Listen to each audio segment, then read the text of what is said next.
Now, when we started with this, I remember, years ago, it was in the early 80s, and one of the kids was, one of the grade 4 kids was a smart little boy, and he wanted to read the labels on his fluffy toys. Well, I remember thinking at the time, well, a grade 4 boy with fluffy toys anyway, but, he wanted to read the labels on his toys, and so he read, made in Taiwan, made in Formosa, sometimes it used to be called Formosa, made in China. He soon got sick of it, and then he started to read other things. But I was prepared to have him even read the fluffy toys, as long as he read, as long as he was converting written information to a spoken form. In the early 80s, there was a lot of research that supported this. One major cause of reading difficulties that was being talked about in the early 80s and has since continued to be talked about is children's phonological knowledge. But there was a second factor in children's reading success, and that was their exposure to written text, not surprisingly. And when you dug around and looked at how people measured that, they measured exposure to written text by how often the children read aloud. And so it made sense. If this is a second independent factor that is influencing the children's reading capacity, then I'd better have them doing it. And that's why we really focused on the children reading aloud.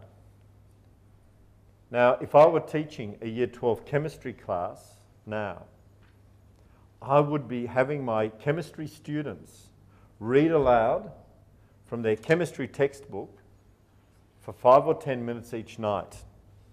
If I were teaching Year 12 economics or international studies, I'd be doing the same. And I'd also probably be trying to encourage my students in Year 7. If they have to read a text on the solar system, that they also read aloud for 5 or 10 minutes. I'm really wanting to push that, because when you read aloud, what that articulatory loop does is that it stimulates particular ideas in your mind. It actually stimulates particular bits of meat in your mind. And it causes those bits of meat to be linked up. So the more I have my chemistry students reading chemistry text aloud, the more they're developing in their heads a model of chemistry knowledge that matches how people in chemistry write. Does this make sense? The more I have the students in economics read aloud an economics textbook, I'm actually having them link up the ideas in their mind in economic type ways. And what does this mean? The next time they come to read an economics text, they've started to form the templates for how people write in that area. And you know as well, before exams, all of you would have done the same thing. You would have read aloud your summaries and read aloud them again. And you actually then would have read aloud the summaries of the summaries, because you'd started to compress down, you'd started to chunk the knowledge so that some ideas automatically stimulated others. Isn't this right? Well, isn't it right? Now, some of you do remember doing this, don't you? And it worked, surely it worked. Okay. Well, we need to have our students doing exactly the same things. The reading aloud, where the students read by themselves as almost as a way for them to learn more effectively, is very important. And some of them won't have tumbled upon this. They won't know to do this.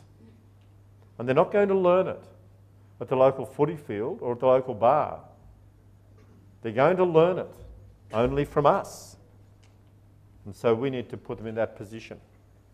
I really want to make a big deal of this, because I think without having this solo reading, or without having the children actually read aloud, I can teach them all the strategies I like. But if they can't use the strategies automatically, and if they can't actually get a key part of the brain called Broca's area, if they can't get Broca's area really well oiled and greased through reading aloud, then they're going to, or they're not going to be as effective as readers. Another activity that I can use in a class is choral reading, small group reading, or whole class reading. And I was, again, at Orbost Secondary College, working with some Year 12 students who were learning about acids and bases. And as you know, there's nothing more thrilling and engaging than acids and bases. But I had the Year 12 students, at the end of the session, there was 5 or 6, I had them actually say what pH meant. We had a sentence on the board, pH, we were reviewing at the end of the lesson. One new concept we'd learnt was pH. Another new concept we'd learnt was hydronium ion. And I wanted them, at the end of the session, as a group, to read aloud the definitions. And they could see that by reading them aloud, they were moving them into here. They were more able to put them together than if they weren't, because they saw that 5 minutes later, they could recall and say what pH meant, or what hydronium ion meant. Again, am I making sense? So the choral reading at the end of a class, in the old days, in the 60s, you know, we'd belt the blackboard and we'd say, you know, all say it with me, that and that and that. And we'd get it. Well, you can also belt the whiteboard. You can't belt interactive whiteboards, but I'm sure you can belt something else to get it. But the whole notion of the choral reading, the small group or the whole class reading to really store the ideas and develop the new knowledge. Shared reading, paired reading, where we have, in English, say, we're reading, a chapter from, you know, Danny, the Champion of the Universe. And we've got Danny, and we've got his father, and we've got the narrator. And we might have, you know, the guy who owned the, remember when the, well, I remember on one occasion I had kids do this. I had one group of kids being the guy who owned the pheasant farm. You know, he'd drawn up in his car and had been rude to Danny's father. And so one group of kids played that part. And children actually really enjoy playing roles. And a group of kids saying the speech, you know, for, one of the characters. And that was, you know, a good way of having oral reading, where you have a group of kids, or else you can have, you know, some. Well, I didn't do this with the Year 12 group, but you can imagine a Year 7 science class, just for 10 minutes, having one group of kids write a little script for how Mercury might talk to Pluto, or how Mars might talk to Jupiter, and so on. You know, Mars might admire Jupiter's rings, and Jupiter might admire Mars's, you know, ruddy complexion sort of thing.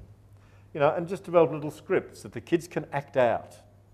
And it really helps them to do things with their knowledge, but it also encourages the reading and the storing of knowledge. And then the last activity there is the multiple or repeated reading of the same materials. There's a lot of research out there, a lot of research that shows that multiple reading, repeated reading of the same material with no intervention actually builds reading fluency. People have done research where they've had a group of kids read the same text over 5 or 6 sessions. And they've done what's called a running record, or really a miscue analysis, where they've analysed the errors that children made on each occasion.